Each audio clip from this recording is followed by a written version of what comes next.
गुरु प्यारी साध संगत जी, नमस्कार जी। आप सब कैसे हो? आशा करती हूँ बाबा जी के श्री चरणों में अरदास करती हूँ कि मालिक की कृपा से, निरंकार दातार की मेहरबानी से आप सब बहुत खुश होंगे, मौज बहार में होंगे और अवश्य ही भजन सिमरन में होंगे। साध संगत जी, मैं हाजिर हूँ आज आप सभी से एक बहुत ही खूबसूरत साखी साझा करने के लिए। उम्मीद करती हूँ ये साखी आप सभी को बहुत पसंद आएगी। तो साथ संगत जी, चलिए आइए समय ना गवाते हुए साखी को आप सभी से साझा करते हैं जी। साथ संगत जी, उस दिन सवेरे 6 बजे मैं अपने शहर से दूसरे शहर जाने के लिए निकली। मैं रेलवे स्टेशन पहुंची, पर देरी से पहुंचने के कारण मेरी ट्रेन निकल चुकी थी। मेरे पास 9:30 की ट्रेन के अलावा कोई चारा नहीं था। मैंने सोचा कहीं नाश्ता कर लिया जाए, बहुत जोर की भूख लगी थी। मैं होटल की ओर जा रही थी। अचानक रास्ते में मेरी नजर फुटपाथ पर बैठे 2 बच्चों पर पड़ी। दोनों लगभग 10-12 साल के रहे होंगे। बच्चों की हालत बहुत खराब हो चुकी थी। कमजोरी के कारण अस्थि पिंजर साफ दिखाई दे रहे थे। वे भूखे लग रहे थे। छोटा बच्चा बड़े को खाने के बारे में कह रहा था। बड़ा उसे चुप कराने की कोशिश कर रहा था। मैं अचानक रुक गई। दौड़ती भागती जिंदगी में पैर ठहर से गए। उनको देखकर मेरा मन भर आया। सोचा इन्हें कुछ पैसे दे दिए जाए। मैंने उन्हें 5 रुपए देकर आगे बढ़ गई। तुरंत मेरे मन में एक विचार आया, कितनी कंजूस हूं मैं। 5 रुपए का क्या खाएंगे? ये चाय तक ढंग से ना मिलेंगी। 5 रुपए का भला क्या खाएंगे ये? स्वयं पर शर्म आई और वापस लौटी। मैंने बच्चों से कहा, कुछ खाओगे? बच्चे थोड़े असमंजस में पड़े। मैंने कहा, बेटा मैं नाश्ता करने जा रही हूँ, तुम भी कर लो। वे दोनों भूखे थे, तुरंत तैयार हो गए। उनके कपड़े गंदे होने के कारण होटल वाले ने उनको डांट दिया और भगाने लगा।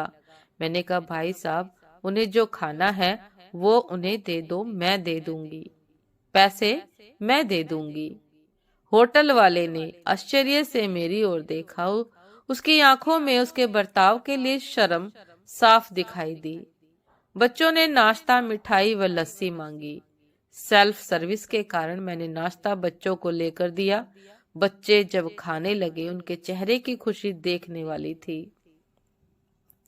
मैंने बच्चों को कहा, बेटा अब जो मैंने तुम्हें पैसे दिए हैं उनमें 1 रुपए का शैम्पू लेकर हैंडपंप के पास नहा लेना और फिर दोपहर शाम का खाना पास के मंदिर में चलने वाले लंगर में खा लेना और नाश्ते के पैसे देकर फिर अपनी दौड़ती दिनचर्या की ओर निकल गई। वहां पास के लोग बड़े सम्मान के साथ देख रहे थे। होटल वाले के शब्द आदर में परिवर्तित हो चुके थे। मैं स्टेशन की ओर निकली। थोड़ा मन भारी लग रहा था। मन उनके बारे में सोचकर दुखी हो रहा था। रास्ते में मंदिर आया।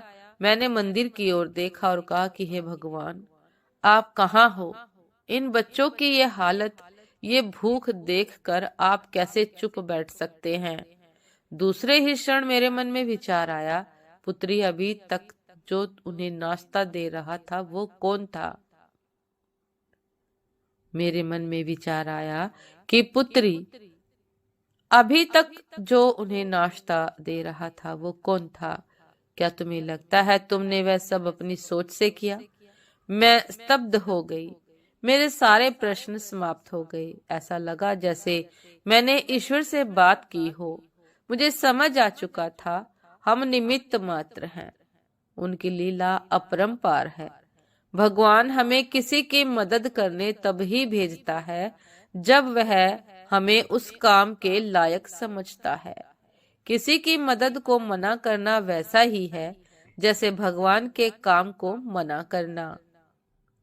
साध संगत जी, खुद में ईश्वर को देखना ही ध्यान है, दूसरों में ईश्वर को देखना प्रेम है। ईश्वर को सब में और सब में ईश्वर को देखना ज्ञान है। साथ संगत जी, ये थी आज की एक बहुत ही खूबसूरत साखी। उम्मीद करती हूँ ये साखी आप सभी को बहुत पसंद आई होगी। यदि पसंद आई हो साथ संगत जी, कुछ सीखने को मिला हो, तो साथ संगत जी लाइक कमेंट शेयर करना ना भूलिएगा। चैनल पर जो भी नए हैं कृपा करके सब्सक्राइब कर लीजिएगा, ताकि चैनल पर मिलने वाली सभी शब्द साखियों की अपडेट आप सभी को समय पर मिलती रहे। साथ संगत जी, आप हमें इंस्टाग्राम पर भी फॉलो कर सकते हैं। इंस्टाग्राम का लिंक डिस्क्रिप्शन बॉक्स में दिया गया है। साथ संगत जी, दासी को अभी आज्ञा दीजिए। आपसे फिर मुलाकात होती है एक नए सब साखी के साथ, एक नए विचार के साथ। तब तक के लिए नमस्कार जी। सदा खुश रहिए, मुस्कुराते रहिए, भजन सिमरन अवश्य करते रहिए, सहायता अवश्य करते रहिए। नमस्कार जी।